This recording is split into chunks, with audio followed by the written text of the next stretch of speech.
De verdad que toda la pantalla es... Toda, toda. Bien,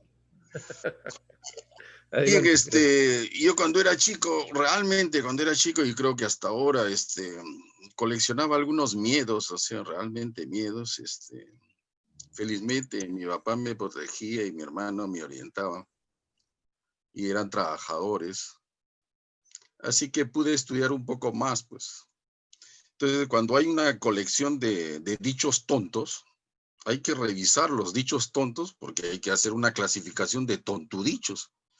De tanto repetir una soncera, hay veces la soncera tiene presunciones de ser más o menos válida. La dialéctica sirve para el combate o no sirve para nada miércoles. Eso es lo que dice Lenin en materialismo militante. Y entonces cuando tenemos una izquierda toda modosita, antes se decía, ahora me van a fusilar, pero como estamos en pandemia, no creo que lleguen a mi casa. Pero ¿cómo se llama una izquierda toda modosita que no ataca nada? No ataca nada. Entonces, ¿la dialéctica es una dialéctica de combate o no sirve para nada? Entonces, ese espíritu guerrero, porque se hablaba de espíritu revolucionario, y tener espíritu es el alma viva. Entonces, el alma viva del marxismo es la dialéctica, dice todos los clásicos. Entonces, no sé desde cuándo han comenzado con una vieja soncera de que más o menos esto no lo dijo Marx. Si no lo dijo Marx, lo digo yo, y entonces vale porque lo digo yo. Pero lo han dicho varios clásicos. Por ejemplo, materialismo dialéctico lo ha dicho con todas sus letras y varias veces Lenin en materialismo y empiricismo. Lo ha dicho varias veces, N veces. Entonces, ¿cómo se resuelve esas cuestiones? Se resuelve de una manera sencilla. ¿Cuál es tu clave de lectura? ¿Cuál es tu clave de lectura? ¿Y cuál es tu caja de herramientas para leer un texto? Por ejemplo, yo puedo leer cualquier texto. Por ejemplo, leo Fabla Salvaje de Vallejo. Por ejemplo, yo leo Paco Yunque de Vallejo. ¿Pero cómo lo leo? Lo puedo leer como un ingenuo, lo puedo leer como un lento. Entonces, le atribuyo al texto mis problemas de comprensión lectora. Entonces, eso es inadmisible en la historia del pensamiento. Sobre todo porque el espíritu revolucionario implica necesariamente pensamiento polémico. La característica inevitable, fundamental, insustituible, irreemplazable es pensamiento polémico. No hay pensamiento polémico, no hay nada.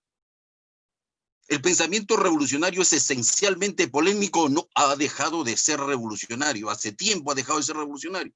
Son una serie de sonceras n-mente repetidas y algunas incluso pueden llegar a ser algo interesantes, pero de eso no se trata. Se trata de despertar, incendiar. Esa es la cuestión que se ha perdido. Entonces, cuando decían, porque si hay unas exposiciones en las que cada uno de la gente está aburrida y se duerme, entonces yo me pego un tiro, pues. O hay que echarles un balde de agua fría. Ese es el punto. O sea, la voluntad revolucionaria, la voluntad realizadora.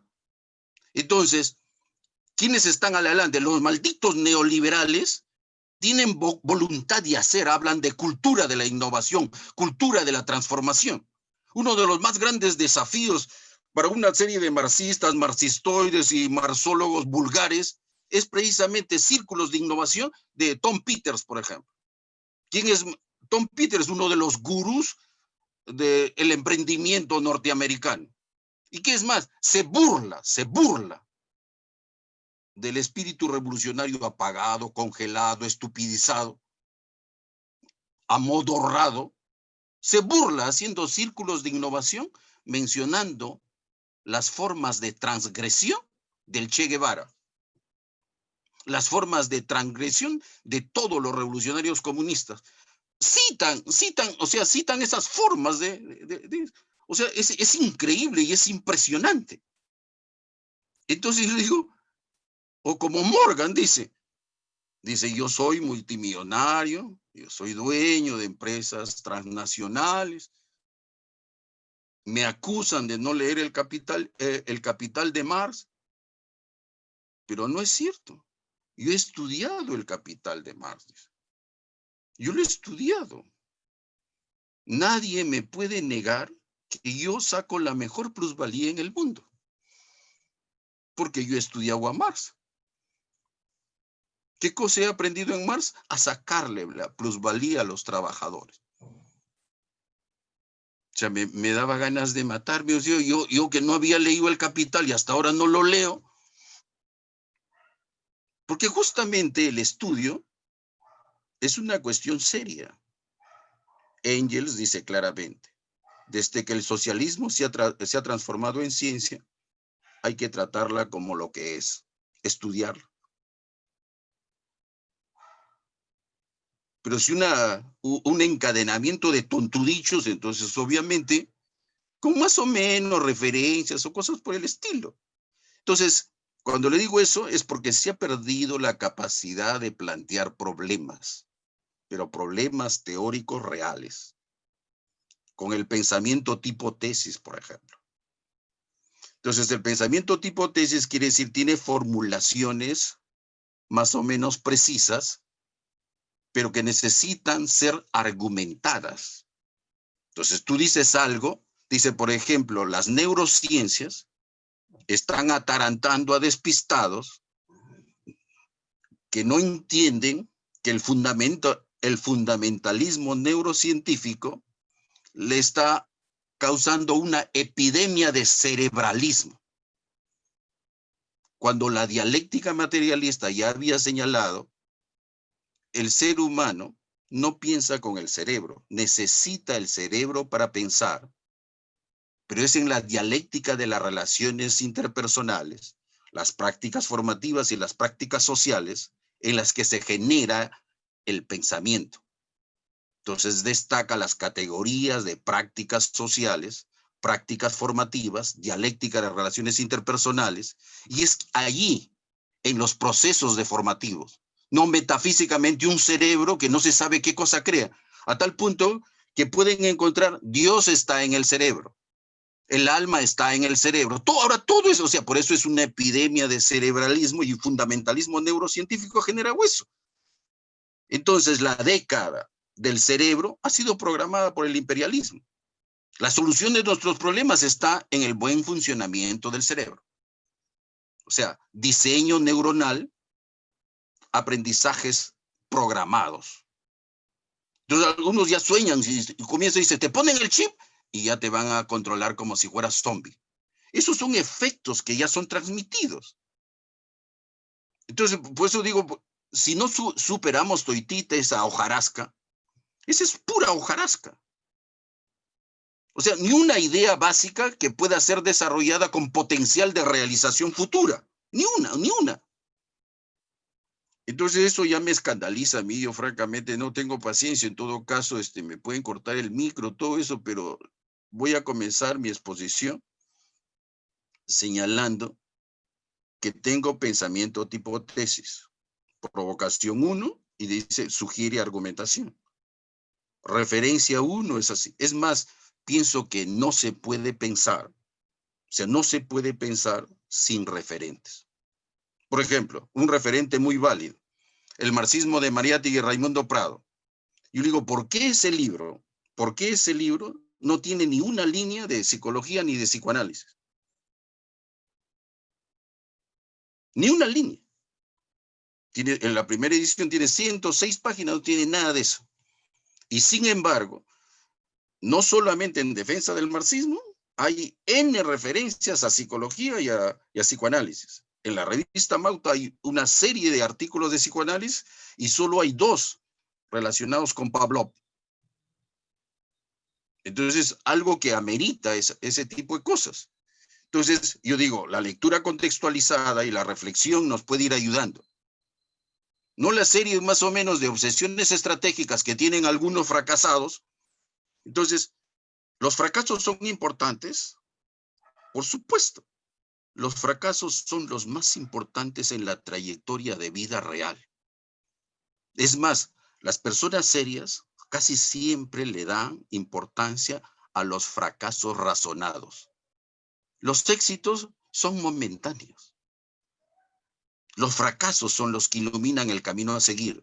Los éxitos se apagan ahí porque son centelleos. Eso lo han señalado muchos autores.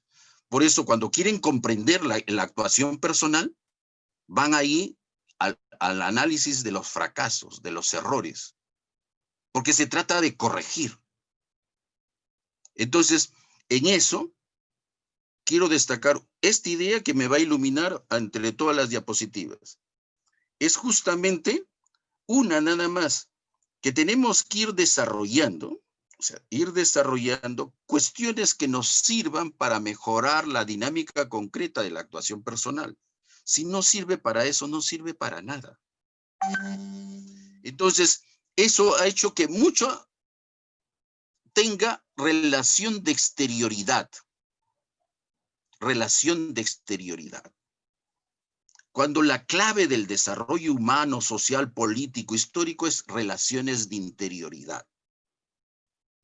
Esa es la idea. Entonces, las relaciones de interioridad, quiero comprender, quiero sentirlo y quiero actuar cada vez más correctamente y de manera más eficaz. Quiero comprender, como dice, comprender, sentir, vibrar y actuar cada vez con mayor eficacia. Ese es el punto de las relaciones de interioridad. Las relaciones de interioridad son las que generan lo que Marx dice claramente, una sola idea. Las ideas no bien penetran en las masas, se transforman en fuerza material. Es decir, las ideas que generan relaciones de interioridad se transforman en fuerza material. Pero si no, se quedan en relaciones de exterioridad. Están ahí flotando, haciendo nada. ¿Está bien? Mariátegui también dice lo mismo. Ideas encarnadas, enraizadas, que hagan raíz para que crezca, que se encarne para que duela.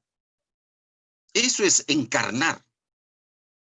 Hay un libro de un lector atento de Mariátegui que se ha escrito El socialismo enraizado de Mariátegui, 300 páginas.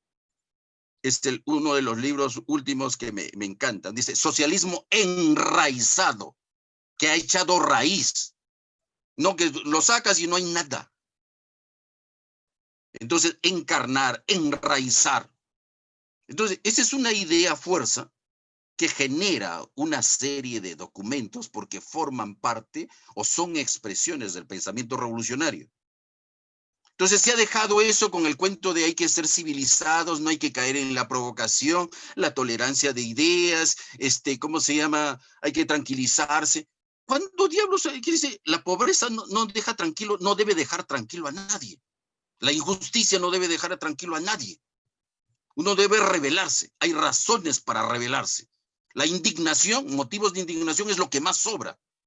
Entonces, esa es la raíz fundamental, esencial del pensamiento revolucionario, que es esencialmente polémico.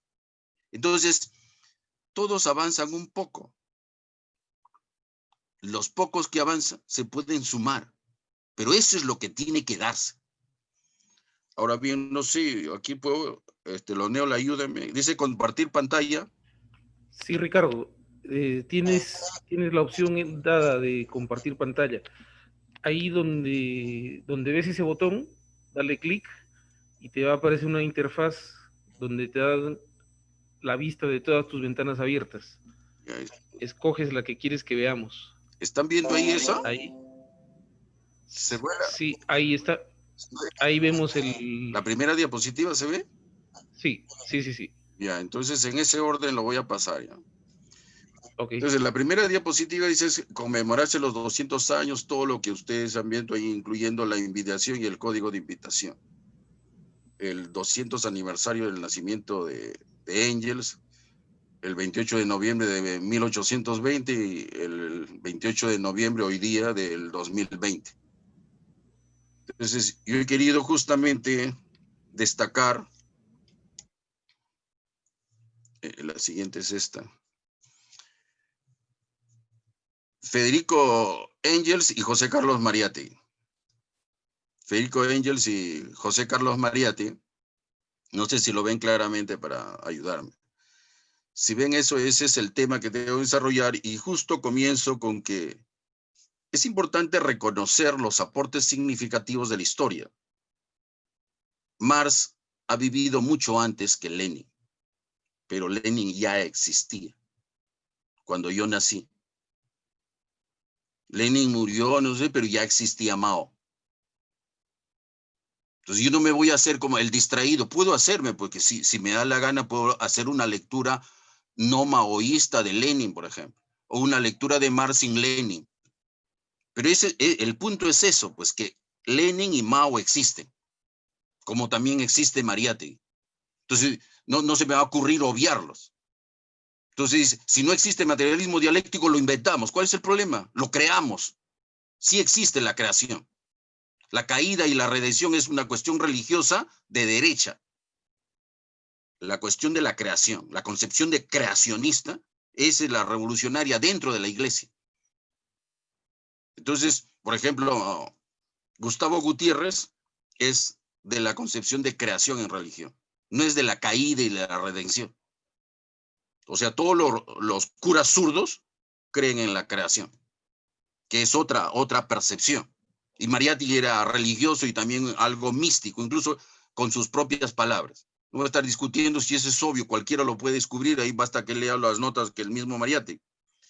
Entonces, cuando comienzan a ver, ahí cambia. Por ejemplo, es Maradona. Si no moría Maradona, obviamente ni siquiera lo hubiese mencionado, pero ha muerto, pues. Llámele como le llames. Entonces, quiero dar una sola idea. Maradona es la encarnación de las contradicciones del argentino promedio. Todos los que dicen eso se sienten superiores al promedio. Todos lo dicen eso. Y entonces tiene de bueno, de malo, de chapucero, de machista, de agresivo, de patriarcal, contaminado con chavismo, con fidelismo, castrochavismo, todo. Ese es para embarrarlo. Ese es para embarrarlo nada más.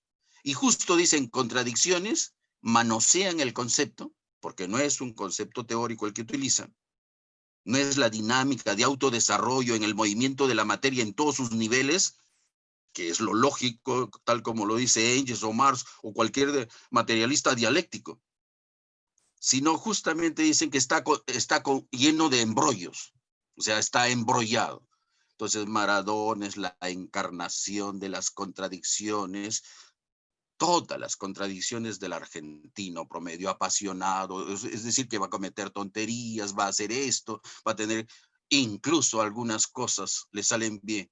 Entonces tienes que separar. Un gran jugador y hace tonterías fuera del cancha, y en la cancha hay veces hace gol con la mano, tuititos, ese tipo de cosas, porque hay gente que habla porque tiene boca, igual que yo.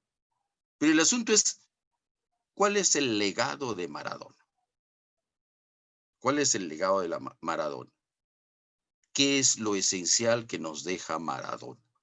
Y entonces, ¿qué tiene que ver eso con el bicentenario de Engels? Es eso lo mismo, pues. Engels encarnó el mejor desarrollo en una determinada época y podemos asumirlo con todas las contradicciones brillantes. Y sigue iluminándonos 200 años después. Si podemos admirarnos, indignarnos 200 años después, es una encarnación realmente maravillosa, impresionante. Si a pesar de todo lo que digan, se paralizan muchas cosas, y todo se atraviesa por Maradona, entonces no es cualquier cosa. No es un hecho aislado, es un evento, es decir, algo significativo en la historia del mundo. Todos los canales, todo lo menciona, incluso para rajar, pero habla. Entonces es algo impresionante, es un acontecimiento histórico. El legado de Maradona va a demorar bastante. Y es impresionante. Entonces, por eso decía acá, es reconocer, es tan importante que se escribe igual al revés, al derecho que al revés. Aquí, por ejemplo, ya le han sacado en las redes, se drogaba, se emborrachaba, abandonó a su hijo, era violento, le pegaba a su pareja y le engañaba. Lennon John Lennon, uno de los Beatles, era todo eso. Y nunca le han dicho nada. Es más, siguen cantando ahí con su música, pero se ensañan con el otro. Además, Lennon tampoco era millonario. Tampoco era millonario Lennon. Así que podríamos ver ese detalle. Entonces, cuando vemos, este es el yerno de Paul Lafargue. Yo lo compré porque me divertía eso. Él se ha casado con una de las hijas de Marx. Eso me divirtió bastante. La religión del capital. Esa era una provocación. Y el derecho a la pereza era toda una provocación. Porque todos ya me tienen harto con esa cuestión del trabajo digno, el trabajo digno, el trabajo digno, el trabajo digno. Y no tienen ningún maldito libro sobre el trabajo y sobre la dignidad en el trabajo, donde hay alienación, hay destrucción, hay de todo eso. Desde los esclavos que trabajaban 18 horas, desde ahorita los informales que trabajan como esclavos 14, 16 horas, y vienen con el cuento, el programa y el trabajo digno. Paul Lafargue, casado con una hija de Marx, que le divertía mucho a Marx, dicho sea de paso, se atrevió a escribir La religión del capital y el derecho a la pereza. Y era uno de los líderes del movimiento revolucionario en Alemania. Y justamente Engels dijo, este texto le va a divertir mucho, del tropical y vehemente. Paul Lafargue, como siempre, ha tocado un tema importante, ha agarrado una veta. Cuando Marx lo lea, se va a matar de risa, se va a divertir mucho y le va a dar una verdadera explicación científica. O sea, no le estaba descalificando. Dice, una cosa es sobrevivir trabajando, dice, como los esclavos profesores universitarios. Tienen 70 años y quieren que les 75, después quieren hasta los 80. No, que Mario Bunge daba conferencias a los 92. Arrastrando sus pies quieren ir a dar clases. Eso ya no es vida, es sobrevivir. Eso es lo que cuestionó Paul Lafargue. Gianni Totti, siguiendo todas las pautas de Marx y todo este espíritu vehemente de Paul Lafargue, dijo una cosa, escribió un libro, Tiempo libre y explotación capitalista. ¿En qué consiste una vida alienada, que no es vida, es sobrevivencia? ¿Y qué cosa es emancipación para tener una vida digna? Que no pasa por el trabajo. Si tengo que trabajar para vivir, eso no es vida. Entonces planteó una cosa totalmente diferente. Y eso era muy importante en todo caso. Ahora, este es José Carlos Mariátegui. ¿Por qué lo menciono junto con Engels? Porque Mariátegui tenía toda esa virtud de tener una concepción filosófica del mundo, incluso del cosmos, del mundo, de la vida, de la sociedad, que era un apasionado del conocimiento, un auténtico marxista. Nada humano le era ajeno. Entonces, esto es defensa del marxismo. Entonces, yo he encontrado dos cosas importantes, que 20 años después o 25 años después la mayoría se ha olvidado, o incluso a varios jóvenes y algunos no tan jóvenes le he preguntado, ¿leíste el prólogo? ¿Cuál prólogo? Me dice. ¿Sabes quién lo ha escrito? Y casi nadie me responde. Casi nadie me responde. Estos libros pequeños que eran 20, yo tengo los 20 tomitos que eran, que ahora la han sacado en otra edición, todos tenían prólogo. Una de las trampas que le han hecho al pensamiento revolucionario de Mariátegui es editarlo en papel de lujo sin esos prólogos. Y esos prólogos eran bien importantes. Por ejemplo, el prólogo a defensa del marxismo lo hace Jorge Falcón. Entonces, la primera pregunta, esos son los lectores críticos. ¿Quién diablos es Jorge Falcón? En la década del 70 he ido a su casa de Jorge Falcón con algunos compañeros revolucionarios. Hemos ido a su casa, lo hemos llevado a San Marcos a que exponga en San Marcos. Tenía multiplicidad de libros y Jorge Falcón conoció en vida a Mariátegui. Y nos contaba, es como si hablan de un amigo que se ha muerto y yo les cuento. Él nos hablaba así de Mariátegui y nos sacó un montón de datos. Y entre otras cosas, nos dio esto.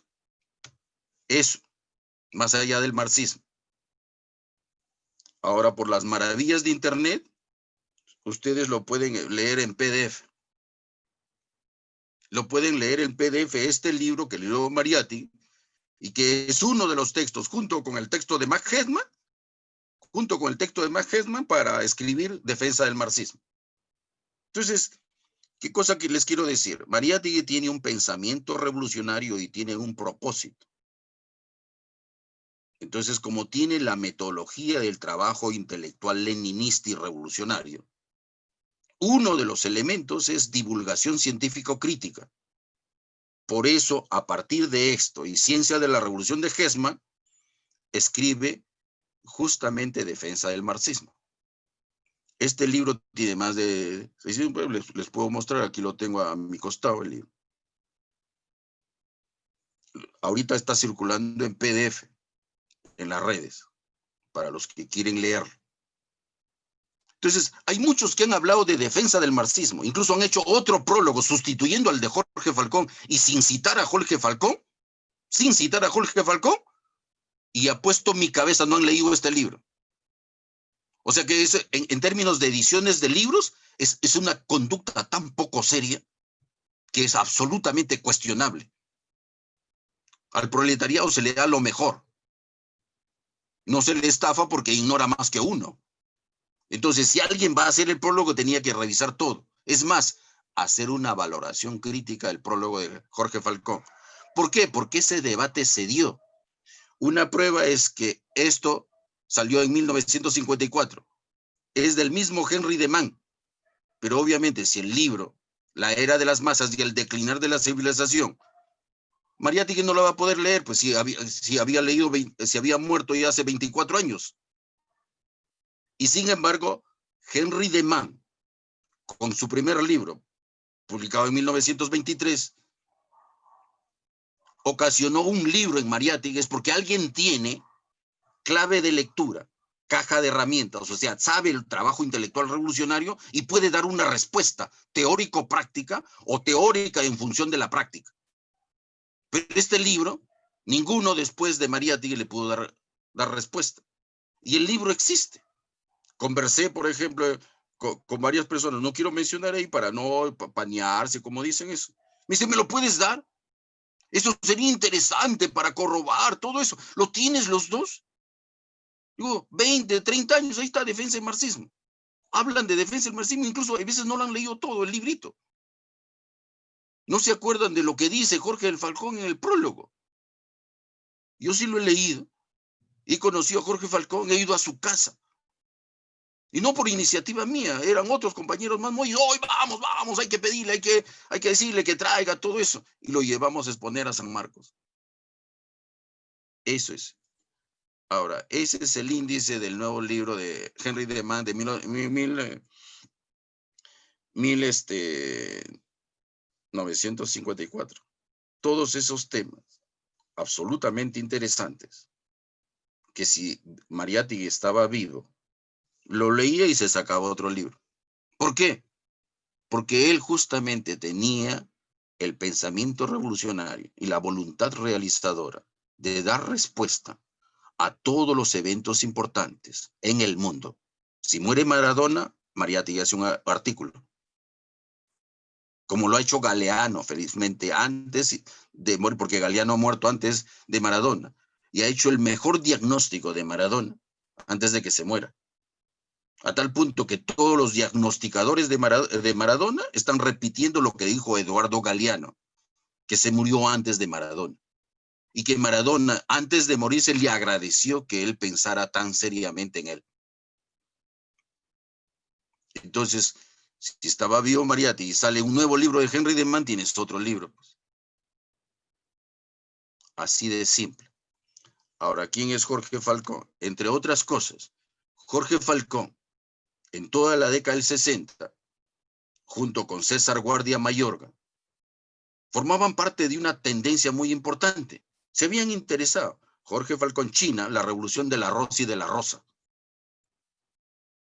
Entonces, hay varios otros libros, por ejemplo, El águila rampante, podríamos discutirlo, y ni siquiera le den bola. Siguen hablando de Mariátegui y el águila rampante de todas las posiciones de las invasiones y guerras imperialistas en América Latina, sobre todo de Estados Unidos, o principal y fundamentalmente de Estados Unidos, están ahí. Pero eso ya salirme mucho del tema. Jorge Falcó, el autor justamente del prólogo, ahí está, tiene este libro. El libro existe, todo el mundo lo sabe. Pero dudo mucho que hagan ni siquiera cruces. Impunemente repiten y repiten mal, con simplismo psicológico absolutamente deleznable. Entonces, ese problema ya lo tenemos. Ahora, ahí está ese, que tampoco lo analizaron. Esa era la posición minoritaria de César Guardia Mayorga en 1960, de Confucio a Mao Zedong, del feudo a la comuna popular. Antes de incluso que lo menciono porque se hace referencia al libro de Mariátegui. Es la contextualización del debate sobre la orientación revolucionaria en la década del 60. Era un problema, puede haber sido un problema falso, un problema de importancia, se equivocaron mucho, no sé, pero hubo problemas, pues. Hubo debates. Y los debates tenían una característica. Habían productos.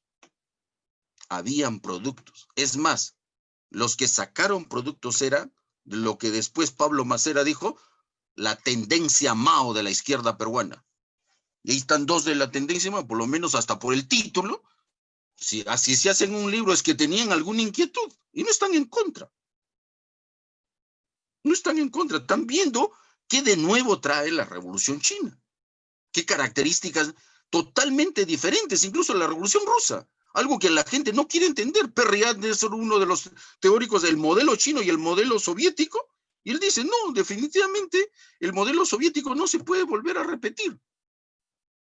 Casi dices un golpe de suerte. El modelo chino sí es diferente. Es encarnación en masas. Entonces, ese libro también está en circulación.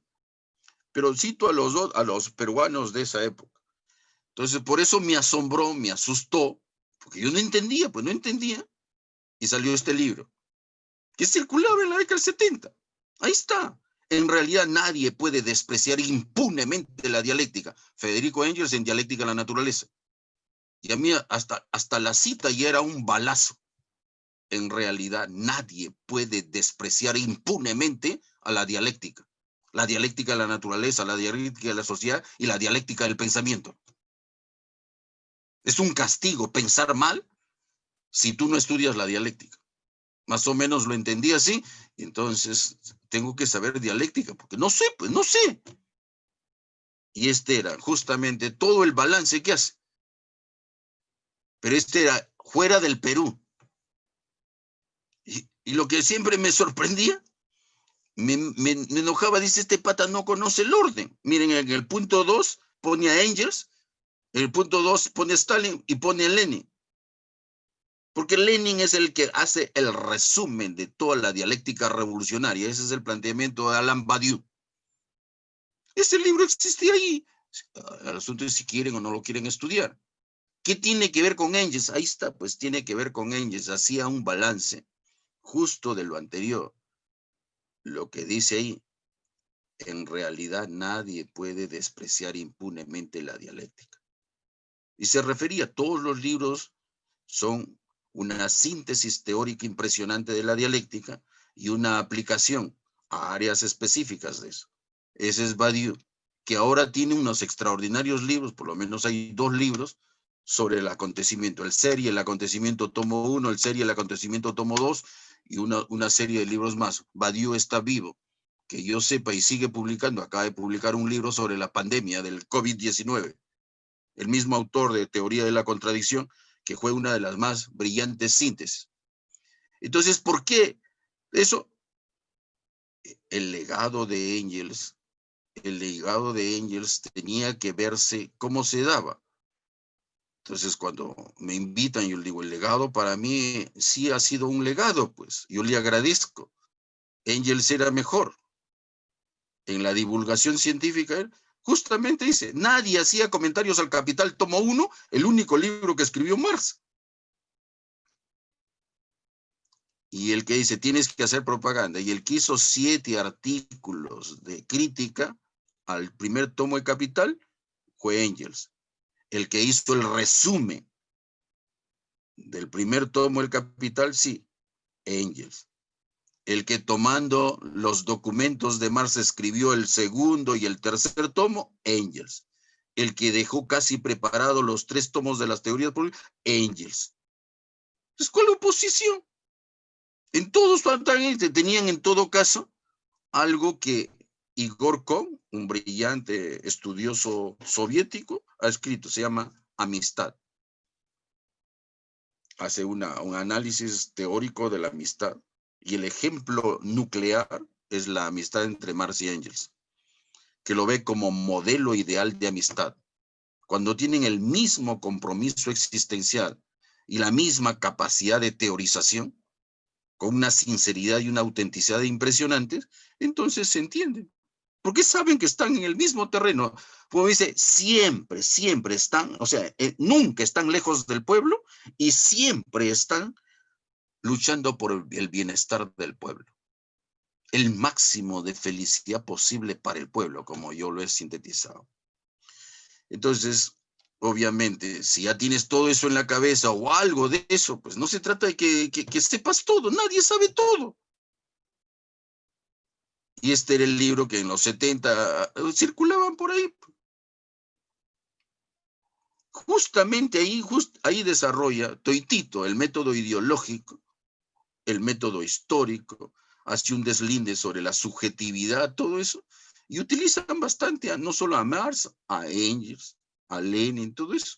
Corte es discípulo de Emilio Troise. Troise es uno de los que escribe sobre materialismo dialéctico en Aníbal Ponce. Mariátegui conocía a todos esos líderes. ¿Por qué? Porque no estaba con una visión provinciana y localista pensando en el Perú y en Lima. Se carteaba con Europa, se carteaba con Sudamérica, y en esos tiempos que era más difícil, ahora ya no es difícil, y siguen con eso de Perú y algunas cositas, no pasa nada en Venezuela, no pasa nada en Bolivia, algo así, tratando así, porque mucho material. Ya bueno, Jorge Tenon, eso es síntesis. Ese es uno de los, y esta es la segunda edición. La segunda edición. Entonces, estoy en el punto, el legado de Federico Engels, que la dialéctica es dialéctica de la naturaleza, de la sociedad y del pensamiento. Comenzó a generar principios teóricos de orientación y principios de análisis concreto de las situaciones. Por ejemplo, es lo que dice Badiou, toda realidad es proceso. Todo proceso es una síntesis de contradicciones. Todas las contradicciones tienen una contradicción principal, pero hay que hacer así. ¿Qué es lo que está en cuestión? De cuestionan y tratan de analizar. Por ejemplo, Bruno Mettenheim, que no lo he puesto, que dice el principio de la negación de la negación. ¿Qué grado de cientificidad tiene eso? Es un debate entre justamente Brett Bettelheim con Rosana Rosanda en la revista Il Manifesto de Italia, por ejemplo. Y ese debate comienza a cristalizar en 3 cosas. Como decía Althusser, el discurso del método del marxismo es la introducción a la crítica de la economía política. Entonces hay varios que llegaron a pensar y lo siguen sosteniendo, me parece a mí interesante, que en la defensa del marxismo, Mariátegui logró elaborar su discurso del método. Entonces, como se enriedan en la inmensa bibliografía que cita y el discurso de alto nivel de metaforización científica que usa Mariátegui, por ejemplo, alma matinal, alma encantada, alma desencantada. Por alma matinal no lo vas a acusar de idealista y metafísico. Esa es incomprensión evidente de un mal manejo de metáforas científicas. O sea, ni siquiera es información básica ya. Entonces, justo eso es la que supera ahí. Ahora, ¿por qué comienza Engels a imponerse? De ahí, aunque no lo crean, había personas que leían en el 70 este libro de Sebe, que es uno que hace una selección de textos de dialéctica de la naturaleza defendiendo justamente la posición de Engels, tiene eso, y que se refleja sobre todo en la concepción del ser humano. En la concepción del ser humano hay una serie de cosas porque justamente está desde los genes hasta lo que ahora llaman los memes. Los memes o la memética como unidades de medición y de influencia cultural, y los genes como unidades, las más elementales de determinación de la conducta. Entonces, la dialéctica de lo ideal, que no porque diga dialéctica de lo ideal, no es una posición materialista, claro, es plenamente materialista y histórica. Pero la dialéctica ideal tiene que captar las formas de funcionamiento. Entonces tiene que captar lo que dice la genética y la memética, por decirlo así. Y entonces los aprendizajes tienen raíz biológica, pero ahí hay una serie de niveles de integración en los procesos de estructuración ascendente. Todo eso estaba en este libro y obviamente salían una serie de correlatos porque se discutían, o sea, lograban cristalizarse temas polémicos. Uno de los temas polémicos están planteados ahí, por ejemplo. Entonces, un grupo de estudiantes, yo estaba ahí, por ejemplo, se pirateó este libro. El tema más polémico, obviamente, era sobre la discusión sobre los problemas de los instintos en el hombre. ¿Tiene o no tiene instintos el ser humano?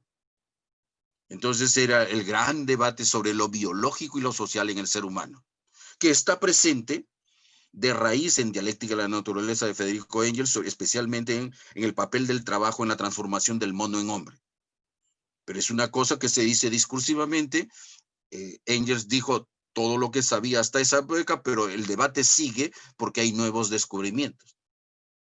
Y entonces el planteamiento clásico de lo biológico y lo social en el psiquismo humano, por ejemplo, es un tema que tratan de discutir, que ahora sería cuestiones de la neurociencia, de la actividad cerebral, por ejemplo. Se puede sacar información, yo conozco varias cosas sobre eso, pero era la conclusión: la progresiva desaparición de los instintos en el ser humano en el proceso de antropogénesis. Pero una cosa es decir, replanteamiento de acuerdo a los logros alcanzados por las ciencias hasta la actualidad. Entonces, Galperin formula dos tesis. Uno, no es lo biológico que determina las conductas y lo social que se da en el campo de la conducta animal. Es lo orgánico y lo social cultural. Y lo orgánico no determina las conductas en el ser humano. Es la condición sine qua non. Es el soporte funcional para procesos de estructuración ascendente y reestructuración descendente. Entonces dice, uno, no es lo biológico y lo social. Eso es para la conducta animal. Simplificando, es lo orgánico y lo social y cultural. Y eso es conducta humana. Y segundo, lo más importante, la progresiva desaparición de los instintos en el ser humano, desaparición en el proceso de antropogénesis. ¿Y eso cómo se entiende? Ese era el problema. Pues. Estaba planteado en pensamiento tipo tesis que implica asimilación consciente para una aplicación creadora. Tienes que comprender realmente. Y entonces ese era el tema que discutía. Por ejemplo, Merán, en Naturaleza Humana y Educación. Entonces la tesis sobre la esencia humana concreta, todo eso era todo un debate. Sobre si tú naces, por ejemplo, Maradona nació genio o se hizo en el peloteo. ¿Cómo surge el Cholo Sotil? Ese es sobre las aptitudes innatas, el innatismo, la discusión. El innatismo chomskiano de la gramática generativa transformacional era cuestionado por Adam Schaff, por ejemplo, un filósofo de orientación marxista. Entonces, lo que nace y lo que se hace es, por ejemplo, el viejo chiste que paran repitiendo unos simplones que circulan por el mundo, dice, ¿el líder nace o se hace? El líder nace o no se hace. Los genios, como Marx, nacen o se hacen. Ese chiste de eso, por eso es la naturaleza humana. Hasta ahora sigue ese debate. Y entonces está planteado de manera interesante, polémica, por Merani, por ejemplo. Y ahí viene todo un esquema. Entonces él justamente dice, pero tenemos que hacer todo un análisis. Por eso le decía, claves de lectura y caja de herramientas. Ahora, obviamente, pues, había un ensayo sumamente, o dos ensayos específicamente, 1960, Mano, Cerebro y Lenguaje, y el segundo ensayo, que está ahí, Definición de Hombre, por ejemplo. Entonces, era todo sumamente interesante y da origen a De la Praxis a la Razón, 1965, y en 1971 El origen del pensamiento. Entonces, ¿qué es lo que dicen? Simple y llanamente, este es un mapeo de problemas planteados y con soluciones avanzadas y con libros publicados. Entonces, cuando dicen ahí ya, por ejemplo, este libro tiene un nuevo prólogo y tiene dos ensayos, Mano, Cerebro y Lenguaje, Mano, Cerebro y Lenguaje, y Definición de Hombre. Porque ese todavía lleva otro debate. La concepción marxista de hombre antes de la revolución y en los países revolucionarios socialistas, o en proceso revolucionario, democracias populares, todo eso, la formación del hombre nuevo. Entonces habían dos fórmulas, la concepción marxista de hombre, que es la solución práctico-concreta de la naturaleza humana, historizada, como decían algunos, y la formación del hombre nuevo. Ya, pues ya tienes el poder, entonces fórmalos tanto como querías, tanto criticabas, ahora hazlo. Ya, entonces, la integración de esos dos ensayos están ahí, de la praxis a la razón.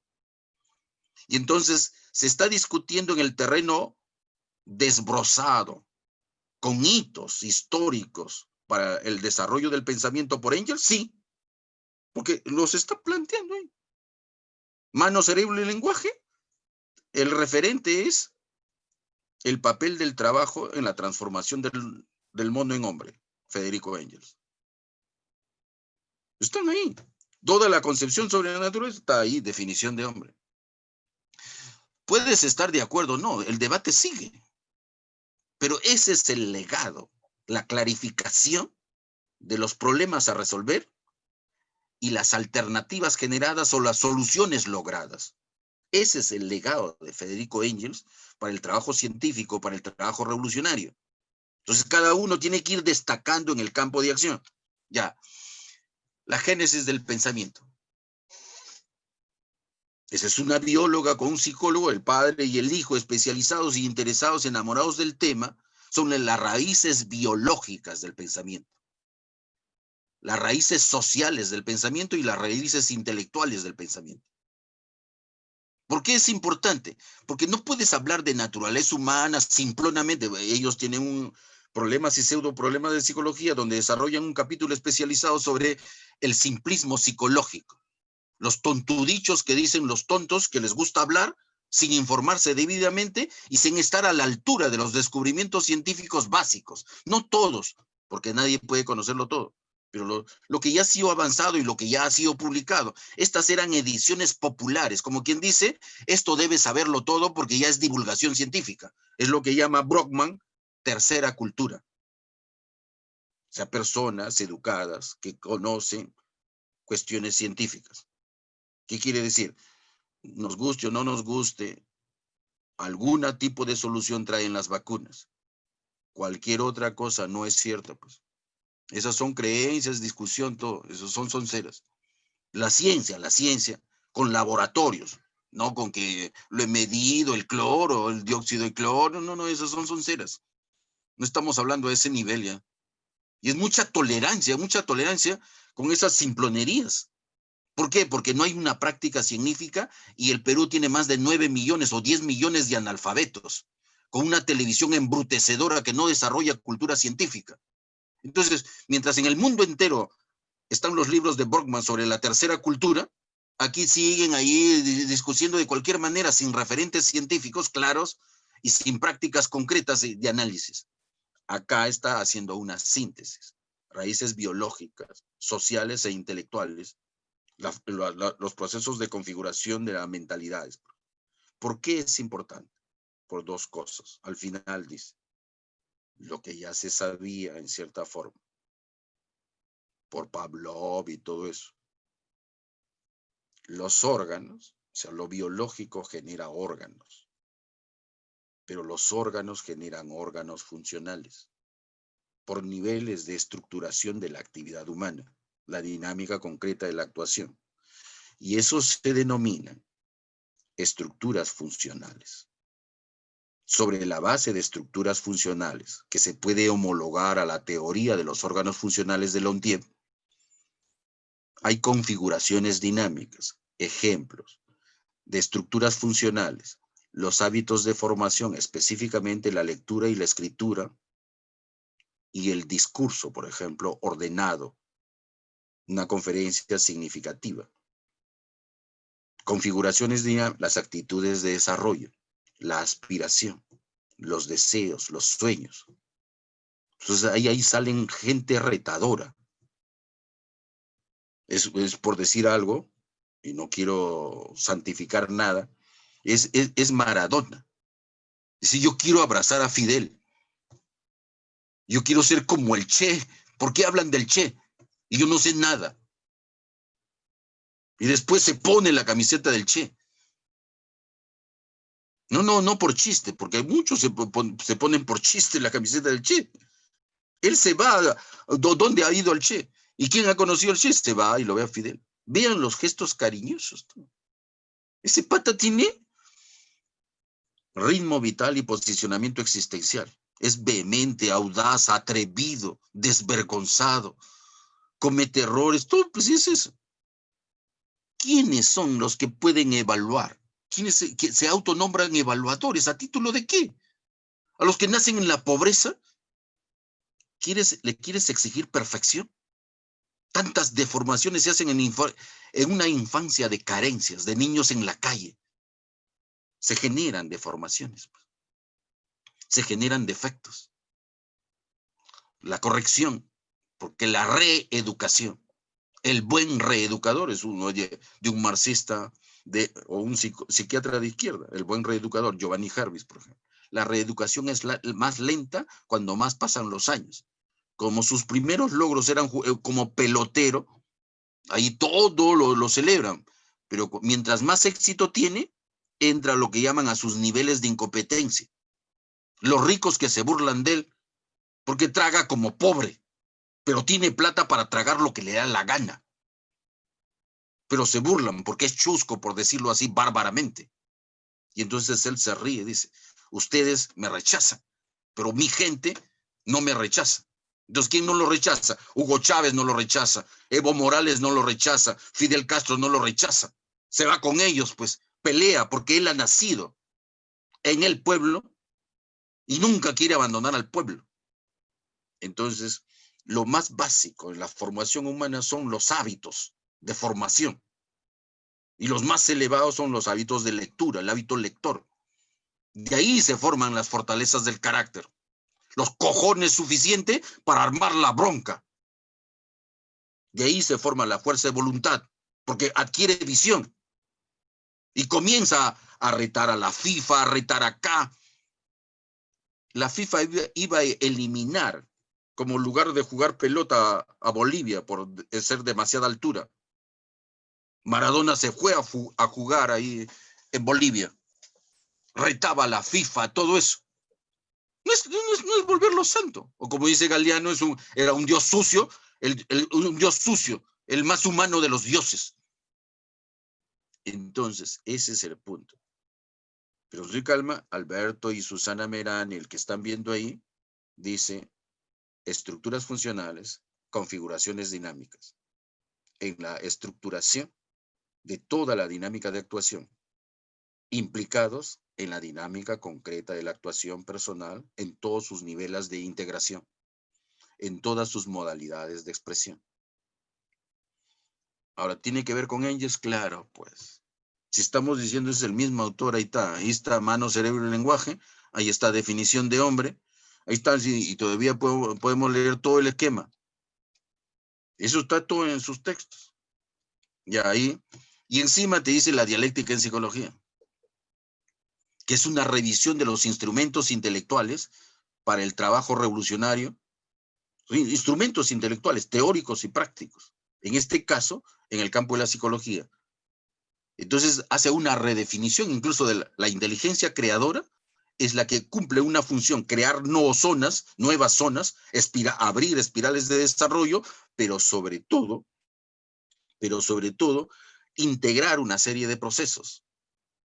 Y esos niveles de integración crecientes, eso tiene que ver con la mentalidad creadora.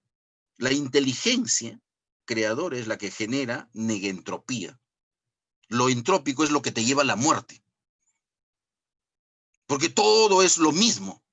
Cuando tú haces algo nuevo, pero algo nuevo significativo, no cualquier soncera, entonces tiene cuestión negentrópica. Por ejemplo, ahorita la mente está totalmente alterada. No es que estamos enfermos, no.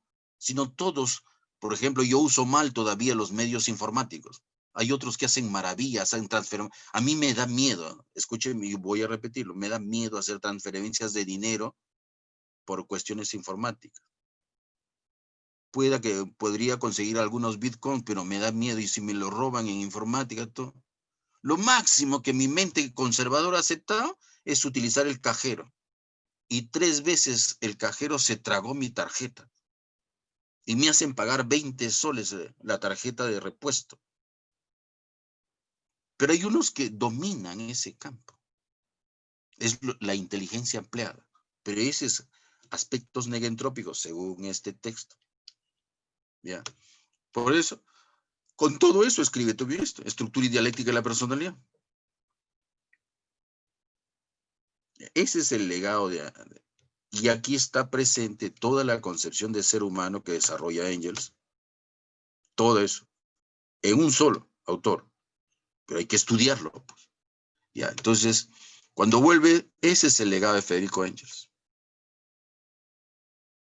Los autores que han hecho eso, entonces me asombra, digo.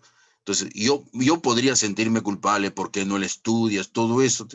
Es porque justamente te hacían a veces leer partes nada más, y entonces es responsabilidad. Yo a veces no puedes abarcar todo, pues. Por ejemplo, para nosotros lo seleccionaban esto.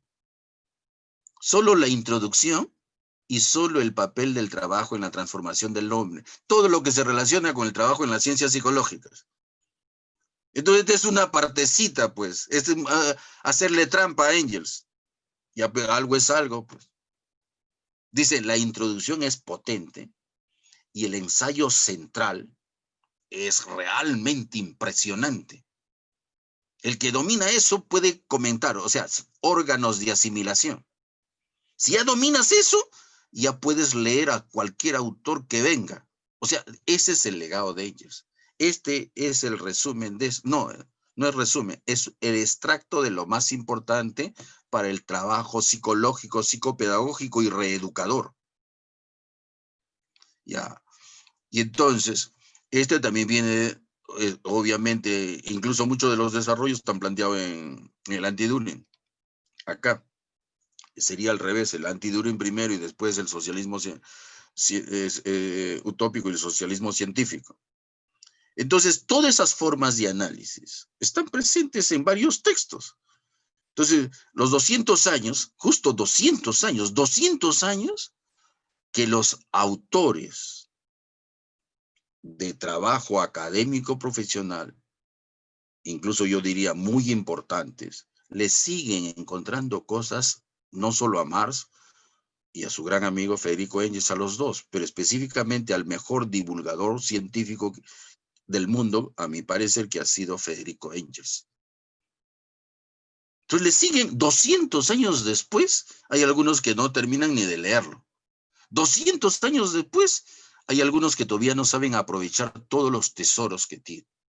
Entonces, porque cuesta el pensamiento desarrollar, son años de dedicación, años de estar con ellos, porque eso requeriría mejores condiciones de estudio, no trabajos de esclavo de 16 horas, cultura de la queja y el lamento, del raje y el chisme. ¿Por qué? Porque no tenemos una sociedad educada.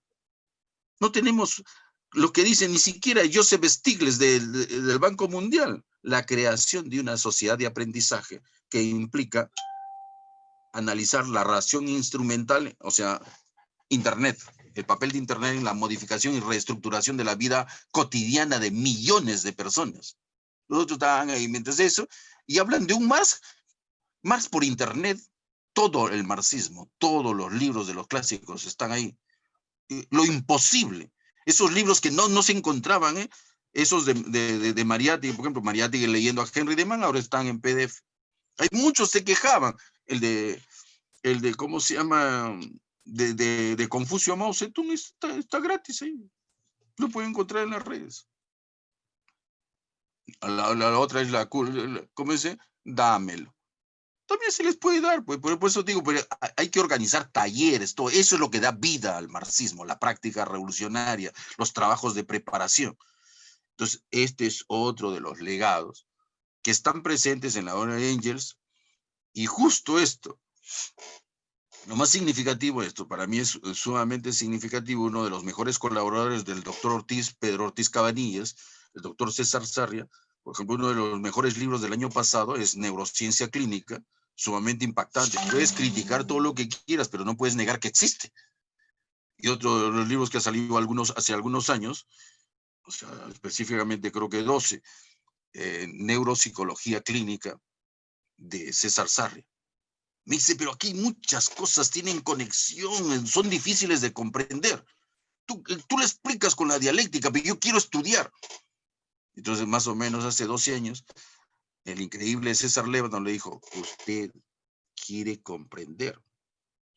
Pues bien. Pero no me mande a leer El Capital, eso es muy difícil. No estaba pensando en eso. Es un pequeño trabajo que es una brillante síntesis de la ideología alemana, porque están las tesis y está en su desarrollo. Esa es la mejor síntesis hecha por los mismos marxistas. Engels era muy marxista, obviamente. Es Ludwig Feuer, el fin de la filosofía clásica alemana. Conversé con el doctor César Sarri. Me dijo, eso es lo que me ha hecho Lévano. A ver, tú dime. Él, no tramposamente, sino él quería ver mi versión y yo le recomendé lo mismo. Me dice, entonces podemos estudiarlo, conversar. Claro.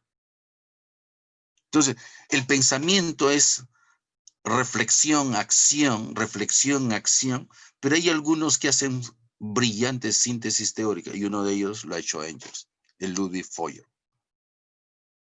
Es revisando todo, entre otras cosas, la ideología alemana. Y aquí está la fórmula clásica que toma Lucien Seebe para hacer la ciencia de los hombres reales. La fórmula está presente en este libro. Cada que explica todas esas cosas, Lucien Seebe en Marxismo y Teoría de la Personalidad se refiere a la ciencia de los hombres reales que está presente acá. Y todo el razonable, eso está acá. Ludwig Feuer. Y es el más pequeño, pero es el más denso. A tal punto que las tesis de Marx sobre Feuerbach, que es lo único de Marx que está escrito acá, textual, porque el resto es de Engels, eso, Bolívar Echevarría, y anoten bien, Bolívar Echevarría, lo explica, esas 2 páginas, lo explica por lo menos en 20 páginas y hace 4 cuadros de análisis, todo eso. Yo dije, o sea, ¿cuántas veces lo he leído y no lo comprendía al 100%? No sé si, pero después de leer a Bolívar Echevarría, comentario a las tesis sobre Feuerbach, me quedé helado. El libro se llama El discurso de Marx, está en las redes, Bolívar Echevarría, pones Bolívar Echevarría en las redes, ahí sale. Vas allá y te explica las 11 tesis, te los agrupan en tesis ontológicas, epistemológicas y metodológicas, te los abren, te los explican, sacan partes acá y te hacen toda una explicación. Digo, este pata sí sabe leer. Entonces, como ya sabe leer, yo cuando lo vuelvo a leer ya leo mejor. Muchos de ellos han hecho eso. Entonces, cuando vienen esos cruces, yo sigo sacando la misma conclusión. El legado de Federico Engels se enriquece con las lecturas realmente brillantes, porque quieren avanzar, y siempre aportan algo. Por ejemplo, actualmente, después que yo les he dicho, ya sería muy tonto leer las 2 páginas, hacerse como que entiendes, pero no puedes explicarlo, cuando a tu lado está una explicación, y entonces tú lees el texto original de alta densidad. Por eso se llama síntesis teórica, de alta densidad conceptual. Y aquí alguien que es un experto, que su trabajo precisamente es comprender los textos de alta densidad conceptual, te lo explica. Y es más, te lo explica utilizando explicaciones de otros. Por ejemplo, Bolívar Echevarría utiliza la primera explicación de las tesis hecha por Ernest Bloch. Y es más, le hace una crítica y le hace mejoras. ¿Por qué? Porque el que no comprende las tesis de Marx sobre Feuerbach no entiende todavía lo que el mismo Engels y el mismo Marx en la Sagrada Familia dicen la dialéctica científica. Está la palabra dialéctica científica. Por lo menos en la traducción, yo no sé alemán, solo leo en castellano. Bueno, si me han hecho trampa en la traducción, he sido víctima de la trampa, pero suponiendo que no exista dialéctica científica, a mí qué me importa, pues me gusta el término, entonces hay que darle vida, pues. Ya, eso es otro de los legados más impresionantes de Federico Engels. Cuando vi esto, en un librito pequeño, yo me asusté. O sea, que yo sé que la psicología está en el centro. Nosotros sí. No, pero no. ¿Por qué tenemos que estar ahí? Eso está mal. Y es una bronca. No, pero no seas así. Hay por lo menos 7 variantes de dibujar estas malditas líneas. En el texto de ¿cómo se llama? De Bonifacio Kedrov, que es diferente del Comni, hay 2, y el que hace es el enciclopedista del marxismo, así se llama, lo hace Bonifacio Kedrov, y ahí ya hace una variante de este dibujo. ¿Por qué? Porque tiene que ubicar. Ya, entonces, era un problema, dice, no entiendo, pues no entiendo, pues no es ningún crimen decir no entiendo, no me entra, pues. Y estaban rematando estos libros. Bonifacio Kedrov, tomo 1 y tomo 2. Toda la metodología engelsiana, que justamente comienza con el autor de la síntesis, que es Kedrov, y la síntesis del mismo Kedrov se llama Engels, el enciclopedista del marxismo. Es de fácil ubicación, son 2 tomos. En la década del 70 incluso hasta lo remataban. La gente no sé por qué no lo compra. Yo tengo Sundoku, de esos que acumulan libros, aunque no puedan leerlo todos los libros, pero el hecho de acumularlos les da una idea del horizonte de su desgracia. Por lo menos yo sé lo que no sé. Y sufro, pero por lo menos ya sé lo que no sé. Y entonces eso, algunas cosas puedo aprender. Y eso era Kedrov. Me pareció tan importante y lo compré. Esto era la solución. El libro Dialéctica de la Naturaleza, cuando yo no sabía nada, el que hacía las exposiciones era José Cavada, uno de biología. Yo iba, escuchaba, no sé si hablaba muy mal Cavada, yo creo que sí hablaba bien. El que no entendía nada era eso, por eso me compré el libro Dialéctica de la Naturaleza. Este pata habla de Dialéctica de la Naturaleza y yo no entiendo nada. Este libro lo leí por mi amigo Rubén Wong. Es un lujo tener una concepción. Si no has leído eso, no sabes nada. Él es bien tajante, pues. Pero como yo lo aprecio, y dice, este pata no creo que me esté molestando. Pues si está molestando es muy malo. Pero no creo. Me lo compré y era cierto. O sea, Dialéctica de la Naturaleza lo leí por Cavada y esto lo leí por Rubén Wong. No sé si estará ahí. Gracias, Rubencito. Me compré el libro. Me costó, pero me lo compré. Lo tengo en 2 versiones y el resumen que le han hecho. Y el resumen viene con esquemas. Y estoy seguro que no lo tienes, así que te lo puedo prestar. Ya, esos eran los debates ya. La concepción marxista de hombre. Ahí está Roginsky, Luria, Leontiev, Schaff, Golgiani, Kosik. Toitito era un debate sobre la concepción marxista. Todo lo que han dicho ahí que tibiamente lo decía Merán y que eso, que pequeñas referencias, pequeña cosa acá era bronca abierta. Y todavía sigue. Y descubría más y más cosas, también lo tengo. Y esta, que tiene variantes, pero es de la editorial Arandú. ¿Ya? El manifiesto, que ya no voy a hablar porque es un... Y este era el libro de síntesis, pues. Yo lo tengo ahí, es acá, no sé si se ve, en todo caso. Creo que no se ve, yo lo tengo. Justo que aquí está todos los trabajos filosóficos de Engels, la síntesis de todos los trabajos. La ciencia de la historia, por ejemplo, está acá. Está ¿cómo se llama? El papel del trabajo. Bueno, por lo menos está las tesis, la introducción a la dialéctica de la naturaleza, todos los trabajos. Estos eran los libros más baratos, por eso se llama la colección 70 de la Grijalbo. Todo el mundo, sí. Yo paraba buscando, me falta, ¿tienes la 73? ¿Tienes la 74? ¿Quieres comprarlo todos? Le digo, ¿está prohibido? Quiero tener como los chiquillos que llenaban su álbum. Yo era así, pero yo soy fanático de eso. Yala, no la tengo, no la tengo, ya la tengo, no la tengo, yala. Yo quería tener todo, pero por lo menos lo demás, esos compraba primero. Ya, muy bien, entonces el legado es ese librito.